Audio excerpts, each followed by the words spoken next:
سلامونه ګران دوستان، ان شاء الله چې روغ جوړ او صحتمن اوسئ. راغلي د سارک عبدالحق لیسې ته چې هلته مو د نارینه او ښځینه شاګردانو لپاره مو مرسته آماده کړې ده. مرسته د ژمي جمپرونه دي چې 110 کسانو ته مې آماده کړې ده. دې مکتب کې ډېر یتیمان دي زده کړې کوي، همداسې ډېر غریبان خلک دي، غریبان ماشومان دي زده کړې کوي دلته. نو دوی لپاره مې د ژمي د جمپرونو مرسته آماده کړې ده. تاسو نه مې هیله ده چې تر پایه ملتیا وکړئ.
سلامونه ګران دوستانو، انشاءالله چې روغ جوړ او صحتمند اوسئ.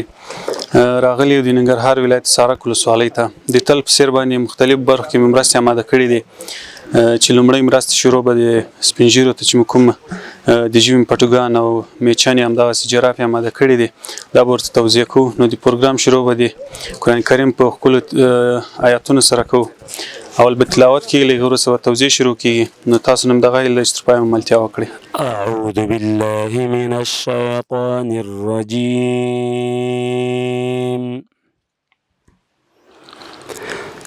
بسم الله الرحمن الرحيم.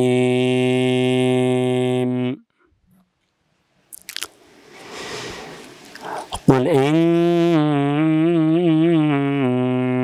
العلم عند الله وإنما أنا نذير مبين.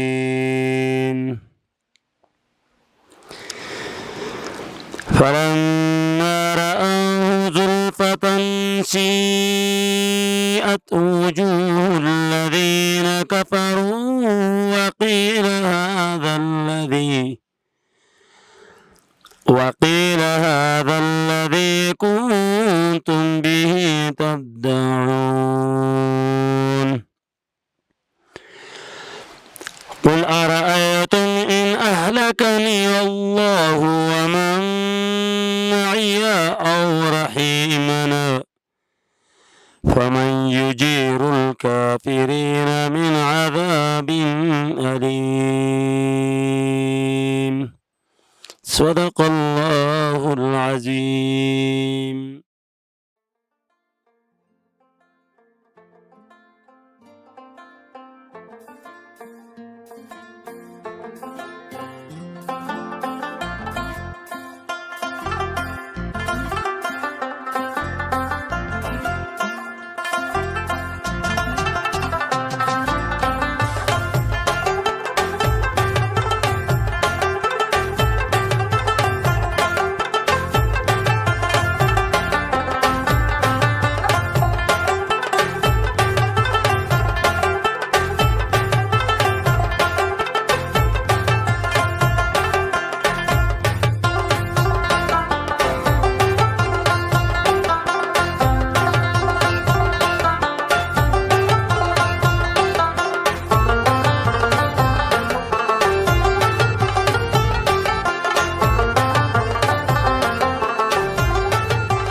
سلامونه ګران دوستانو، انشاءالله چې روغ جوړ او صحتمند اوسئ. تر اوسه پورې لا د سارک ولسوالۍ قرار لرو. همدلته یو راغلي یو د سارک ولسوالۍ د پوهنې امریت ته. په دغه ځای کې لمږه مخکې هم تقاضا سوې وه چې په امریت کې پرنټر ته موږ ډېر ضرورت لرو، پرنټر نشته. نو موږ الحمدلله به بنسټ یو ډېر ښکلی پرنټر مو ورته اماده کړی ده همدغه د پوهنې امریت ته چې څلور رنګه پرنټر ته همدغسې درې کاره ده چې هم سکین کوي، پرنټ کوي، کاپي هر څه کوي. همدغسې پی ډي اف ورقې مې هم ورته راوړي دي. انشاءالله چې دا به اوس امیر صاحب ته تسلیموو چې ده ته ډېر سخت ضرورت و. نو الحمدلله موږ وتوانېدو چې دا ورته راوړه. اوس به انشاءالله ورته توضیح کوو، ته تسلیموو بیا امیر صاحب ته تاسو ملتیا وکړئ.